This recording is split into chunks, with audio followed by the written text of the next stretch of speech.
You're listening to the Daily Mishnah Podcast with Benedict.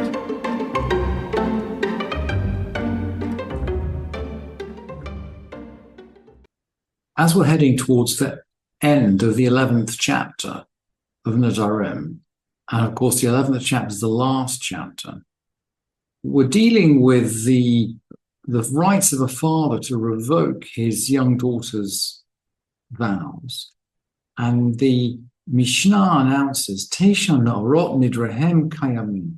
There are 9 young girls whose vows actually stand. In other words, there's 9 young girls whose vows can't be revoked by the father. And the Talmud, the Jerusalem Talmud, the Yerushalmi, immediately objects. It says, Amar Rabbi Yochanan Shtaimhen. Rabbi Yochanan said there's only 2. There's only 2 categories here. Why do we need 9?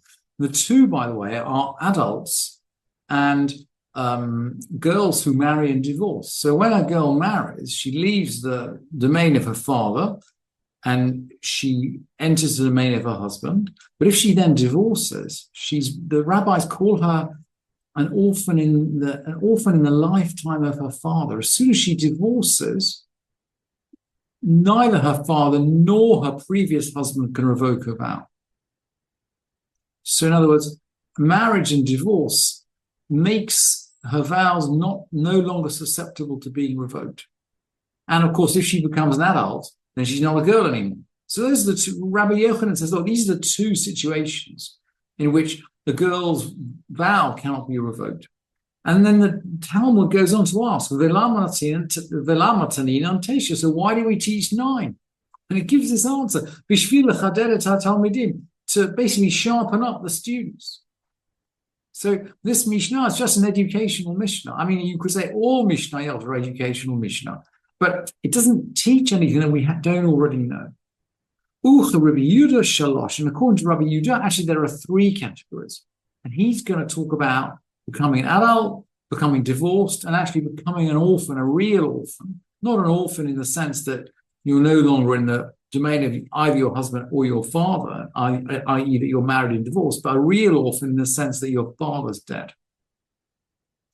And those 3 cases of Rabbi Yehuda are actually the 3 cases that the Mishnah goes through, but it breaks each case up into 3. So we have 9 cases, because each of Rabbi Yehuda's 3 cases is broken down 3 times. So off we go. Tesha na'arot nidrahem kayamim. So there are 9 young girls whose vows stand. They can't be annulled. Bulgarit v'hiyatuma. So a Bulgarit, that's effectively an adult. It's a girl who's over 12 and a half. So she's reached the age of majority. V'hiyatuma, and she's an orphan. And when the rabbis are talking about an orphan in this context, they're talking about someone who got married and is divorced. So she's no longer in the domain of her father and no longer in the domain of her husband. Na'ara Bulgaret hiyutama. This is a na'ara, someone who's an adolescent below 12 and a half, who then became over 12 and a half, v'hiyutama, and she's an orphan. Same thing, she was married and divorced.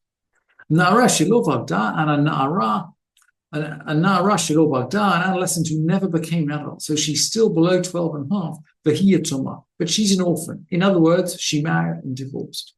No one can revoke her vows, not her father, not her husband. What about the real orphans, the orphans whose father died?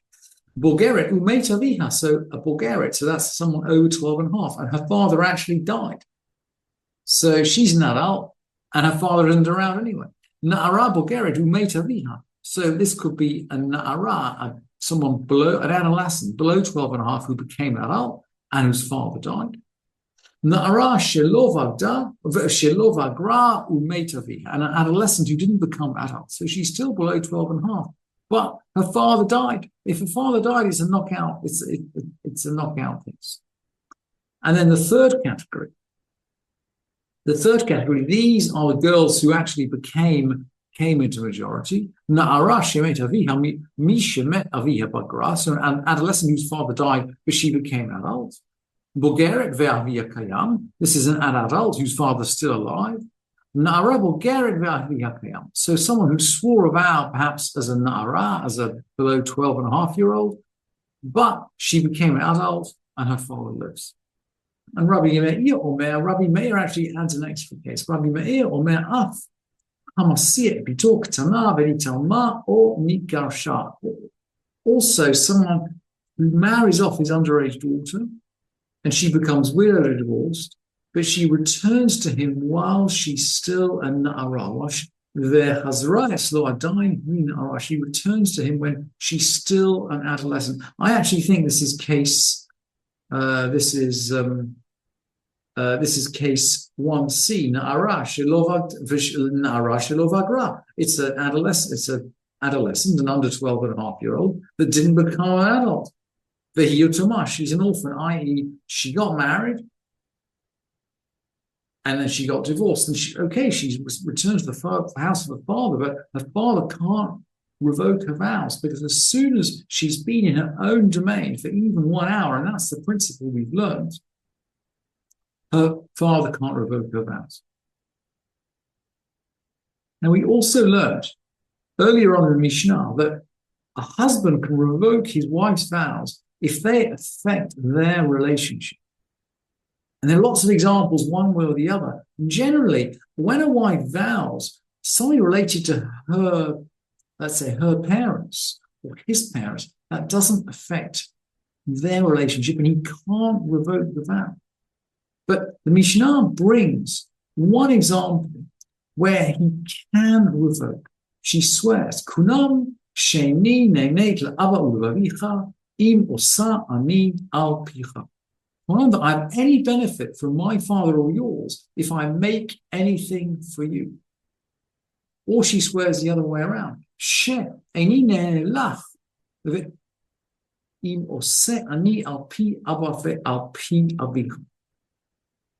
swear that I'm not going to have any benefit from you if I do anything for my father or you. And the Mishnah rules, Harezi affair, he can revoke. And it seems odd at first glance because he can't revoke vows that relate to his father or her father. He can only revoke vows that relate to their relationship. And the Bartanura explains to Kivan de Nesra Bahana Aviha Ve'aviv Al Yadesha Hu Osel Ba'ala Ganayu Leva. It's a disgrace to the husband that she's forbidden to benefit from her father and his father through the fact that she works for her husband. It's just embarrassing. It's embarrassing for him to actually say to his parents, look, my wife swore that she's forbidden to take anything from you because of the work that she does for me. And because it's embarrassing for him, because it's embarrassing for him, this is considered something that is between him and between her, and therefore it is revocable by the husband. Then the Mishnah is now going to close on 3 cases, of which the last case is also revocable by the husband. So the Mishnah is going to close on some edge cases, of which the last one is also revocable by the husband. And this is the end of the tractate of Nedarim.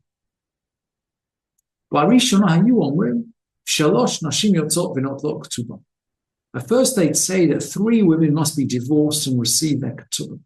And by the way, throughout this tractate, we've seen linkages between the material in Nedarim and the material in ketubot. There's an extraordinary connection between ketubot and Nedarim. We can see why they're both sitting in the same order of nashim. In theory, Nedarim might be considered not to have anything particularly to do with women. You could think of Nedarim as a gender-blind tractate, and yet it sits in the tractate of women. Anyway, 3 kinds of women must be divorced and receive their ketubah. In other words, they get the full ha'omeret, tmea anila. She who says, I am defiled to you. This is the wife of a kohen who's been raped. A kohen isn't allowed to remain married to someone who's been raped. And she doesn't need to bring proof. She makes the declaration, she gets her ketubah. The second example, Shamayim beini lebenach. The heavens are between me and you. This seems to be something about sexual relationships. Maybe he's impotent. There's something going on in the sexual relationship that doesn't work, and she's asking for divorce. And it seems to be embarrassing because the Mishnah is not spelling out clearly what it is. And she might say, I have been removed from the Jews. She's sworn that she won't get benefit from any Jew, including sexual relationship. So these are the three claims a wife can make, and she can take a ketubah without giving further proof. Chazru lomar, they changed the saying.